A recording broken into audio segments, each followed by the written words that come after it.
Hello everyone, I am Sunny, your physics teacher. Welcome back to my YouTube channel CTRM के dynamics के आज के इस लेक्चर में हमें एक और बहुत अच्छी टेक्निकल प्रॉब्लम को सॉल्व करेंगे। तो देखो इस प्रॉब्लम में क्या गिवन है। एक्सेलरेशन ड्यू टू ग्रेविटी की value near the surface of earth g given है, और मान लो ये टेबल है, ठीक है, और ये यहां पे एक आइडियल पुली लगी हुई है, आइडियल स्टेशनरी पुली, ठीक है। ये टेबल, ये आइडियल पुली, और ये रिंग है जिसका मास कैपिटल M गिवन है और रेडियस R है, ठीक है। और एक मासलेस स्ट्रिंग, जैसे धागा होता है ना, इस रिंग पे ऐसे लपेटी हुई है, ठीक है। मतलब मासलेस स्ट्रिंग को इस रिंग पे ऐसे लपेट दिया, रैप कर दिया, और फिर ये मासलेस स्ट्रिंग इस आइडियल पुली के ऊपर से होती हुई यहां पे फाइनली M मास के ब्लॉक से कनेक्टेड है, ठीक है। तो ये क्या हो गया, centre of mass of ring है, ध्यान रहे, और इस रस्सी को रैप कर रखा है, लपेट रखा है इस रिंग पे, स्ट्रिंग रैप्ड ऑन रिंग, ठीक है। और ऐसा गिवन है कि ये रिंग प्योर रोलिंग करेगी इस टेबल पे, ring will perform pure rolling on table, ठीक है, ऐसा गिवन है। तो क्या फाइंड आउट करना है, इस रिंग के सेंटर ऑफ मास का एक्सेलरेशन फाइंड आउट करो, acceleration of centre of mass of ring, ठीक है। और ये रिंग क्लॉकवाइज सेंस में सेंटर ऑफ मास के अबाउट रोटेट भी तो करेगी, तो कितने एंगुलर एक्सेलरेशन से रोटेट करेगी, तो एंगुलर एक्सेलरेशन फाइंड आउट करो, ठीक है। और static friction on ring by table वो कितना आएगा, स्टैटिक फ्रिक्शन फाइंड आउट करो। और इस रिंग के प्योर रोलिंग की कंडीशन फाइंड आउट करो, प्योर रोलिंग कंडीशन, ठीक है। तो अब देखो मैं ये मान के चल रहा हूं, और ऐसा गिवन भी है कि ये रिंग प्योर रोलिंग करेगी इस टेबल पे, ठीक है। तो रिंग के सेंटर ऑफ मास का एक्सेलरेशन ACM, और रिंग सेंटर ऑफ मास के अबाउट क्लॉकवाइज सेंस में रोटेट भी करेगी अल्फा एंगुलर एक्सेलरेशन से, सही है, ठीक है। तो ये रिंग प्योर रोलिंग कर रही है इस टेबल पे, ठीक है। और ये आइडियल पुली है, स्टेशनरी आइडियल पुली। आइडियल पुली क्या होती है, मासलेस और स्मूथ, ठीक है। तो आइडियल पुली है ना, तो रस्सी के इस पोर्शन में और इस पोर्शन में टेंशन सेम होगी, ठीक है। तो मान लो रस्सी में टेंशन आएगी T, ग्रेविटेशनल फोर्स आएगा इस ब्लॉक पे mg, सही बात है। और अब देखो ये रिंग प्योर रोलिंग कर रही है इस टेबल पे, तो देखो ये रिंग प्योर रोलिंग कर रही है इस टेबल पे, तो ACM R अल्फा के बराबर होगा, बिल्कुल सही है, ACM R अल्फा के बराबर होगा। और मान लो ये P पॉइंट है इस रिंग के टॉप पे, ठीक है। इस रिंग के टॉप पे P पॉइंट है, इस P पॉइंट का acceleration with respect to centre of mass ऐसे आएगा, टेंजेंशियल एक्सेलरेशन R अल्फा, बिल्कुल सही है। तो इस P पॉइंट का acceleration with respect to ground using relative motion वो क्या हो जाएगा, ऐसे ACM भी अप्लाई करना पड़ेगा। और देखो R अल्फा ACM के बराबर है, ठीक है। तो ACM प्लस ACM 2ACM, ठीक है। तो इसका मतलब इस रिंग का जो टॉप मोस्ट पॉइंट है ना P, उसका एक्सेलरेशन कितना होगा 2acm, ठीक है।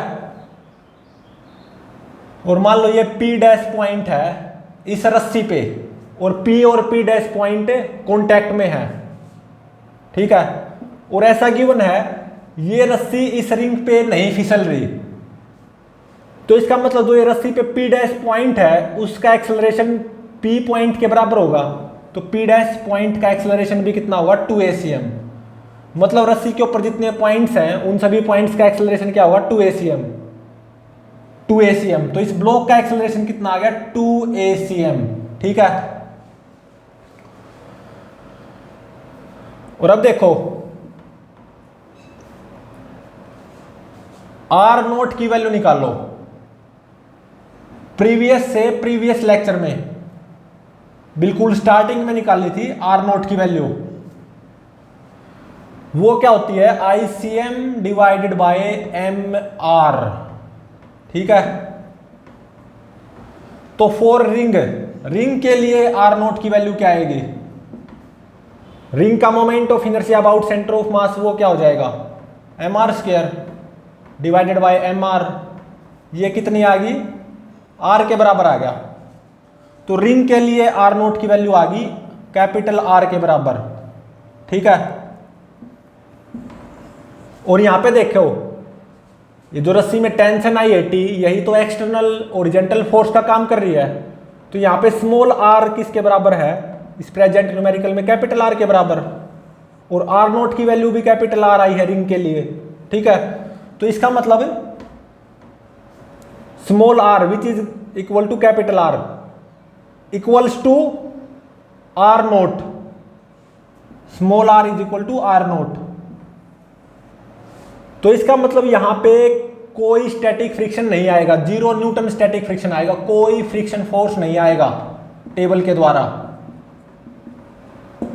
और ये रिंग प्योर रोलिंग भी करेगी, ठीक है।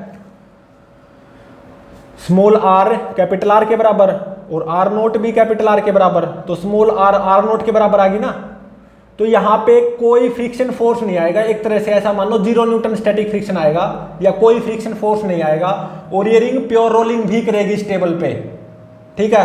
तो इसका मतलब क्या है, टेबल स्मूथ हो या रफ हो, इस रिंग को प्योर रोलिंग करना ही करना है इस टेबल पे, या टेबल चाहे स्मूथ हो या रफ हो, ठीक है। तो प्योर रोलिंग कंडीशन की तो कोई बात बनती ही नहीं, no discussion. Pure rolling condition तो कोई आएगी ही नहीं, क्योंकि 0 न्यूटन स्टैटिक फ्रिक्शन आना है। तो चाहे टेबल स्मूथ हो या रफ हो, कोई फ्रिक्शन फोर्स नहीं आएगा या 0 न्यूटन स्टैटिक फ्रिक्शन आएगा, ऐसा भी मान सकते हो। तो प्योर रोलिंग की कंडीशन की तो कोई बात ही नहीं उठती, ठीक है। मतलब चाहे टेबल स्मूथ हो या रफ हो, ये रिंग प्योर रोलिंग करेगी, ठीक है। तो अब देखो net force on ring T, ये किसके बराबर होगा, mass of ring capital M into में acceleration of centre of mass of ring ACM। एक इक्वेशन ये होगी, ठीक है। और अब देखो ये जो रिंग है सेंटर ऑफ मास के अबाउट क्लॉकवाइज सेंस में रोटेट भी करेगी, ठीक है, अल्फा एंगुलर एक्सेलरेशन से। तो नेट टॉर्क क्लॉकवाइज सेंस में आना चाहिए, और टेंशन का टॉर्क क्लॉकवाइज सेंस में आएगा भी। और कितना आएगा, T इंटू में R इतना आएगा, is equal to I into में अल्फा या ICM इंटू में अल्फा। सेंटर ऑफ मास के अबाउट रिंग का मोमेंट ऑफ इनर्शिया वो कितना आएगा mr², और इंटू में अल्फा। अल्फा की वैल्यू ACM डिवाइडेड बाय R यहां पे पुट कर दो, ACM divided by capital R, और ये R यहां पे चला जाएगा तो R² हो गया, R² से R² कैंसिल। तो टेंशन कितना आ गया, कैपिटल MACM ही आ गया, ठीक है। तो देखो दोनों इक्वेशन सेम आई, फर्स्ट और सेकंड। सेंटर ऑफ मास पे net force is equal to mass of ring into में acceleration of centre of mass apply किया, और net torque is equal to ICM alpha वो अप्लाई किया, तो दोनों इक्वेशन सेम आई, तो इसको इरेज कर दो। ठीक है, अब देखो इस ब्लॉक पे Newton second law of motion apply करो। Net force mg minus T is equal to mass m acceleration 2 ACM। ठीक है, तो अब देखो यहां पे दो अननोन हैं। कौन से अननोन? t और ACM, और दो ही इक्वेशन है, फर्स्ट और सेकंड।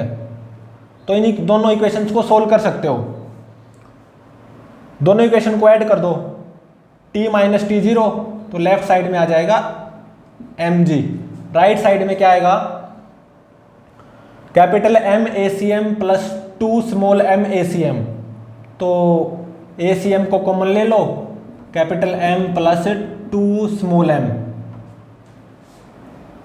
तो ACM की वैल्यू कितनी आ गई? mg divided by capital M plus 2m। ठीक है, ACM की वैल्यू ये आ गई। तो अब देखो अल्फा की वैल्यू क्या आएगी? ACM डिवाइडेड बाय R, मतलब mg divided by R capital M plus 2m। ठीक है, और इस रस्सी में टेंशन T वो कितनी आएगी? कैपिटल M इंटू में ACM। ठीक है, तो capital M small m g divided by capital M plus 2 small m, रस्सी में टेंशन इतनी आएगी। ठीक है, और ये जो स्मॉल m मास का ब्लॉक है नीचे की तरफ एक्सेलरेट करेगा, कितने एक्सेलरेशन से? 2 ACM एक्सेलरेशन से। तो 2 ACM की वैल्यू क्या आ जाएगी? 2 mg divided by capital M plus 2 small m। ठीक है, तो देखो ये टेबल स्मूथ हो या रफ हो कोई फर्क नहीं पड़ता, ये रिंग प्योर रोलिंग करेगी टेबल पे। ठीक है, मतलब यहां पे 0 न्यूटन स्टैटिक फ्रिक्शन आएगा या कोई फ्रिक्शन फोर्स आएगा ही नहीं, तो इसके प्योर रोलिंग की कंडीशन की तो बात उठती ही नहीं, नो डिस्कशन, क्योंकि टेबल स्मूथ हो या रफ हो इसको प्योर रोलिंग करना है। ठीक है, और कोई फ्रिक्शन फोर्स नहीं आएगा या 0 न्यूटन स्टैटिक फ्रिक्शन आएगा, ऐसा भी बोल सकते हो। ये जो रिंग है CTRM परफॉर्म करेगी, प्योर रोलिंग करेगी। रिंग के सेंटर ऑफ मास का एक्सेलरेशन ACM इतना, और रिंग साथ साथ में सेंटर ऑफ मास के अबाउट क्लॉकवाइज सेंस में रोटेट भी करेगी अल्फा एंगुलर एक्सेलरेशन से। ठीक है, रस्सी में टेंशन इतनी आएगी, और ये स्मॉल m मास का ब्लॉक नीचे की तरफ वर्टिकल डाउनवर्ड डायरेक्शन में एक्सेलरेट करेगा, कितने एक्सेलरेशन से? 2 ACM से, मतलब इतने एक्सेलरेशन से। ठीक है, तो यहाँ पे प्योर रोलिंग कंडीशन की तो बात ही पैदा नहीं होती, टेबल स्मूथ हो या रफ हो, ये जो मेरी रिंग है प्योर रोलिंग करे ही करेगी, बिल्कुल करेगी। टेबल स्मूथ हो या रफ हो कोई फर्क नहीं पड़ता, तो इसके प्योर रोलिंग कंडीशन की तो कोई बात उठती नहीं, नो डिस्कशन। तो प्लीज चैनल को लाइक शेयर और सब्सक्राइब जरूर करें।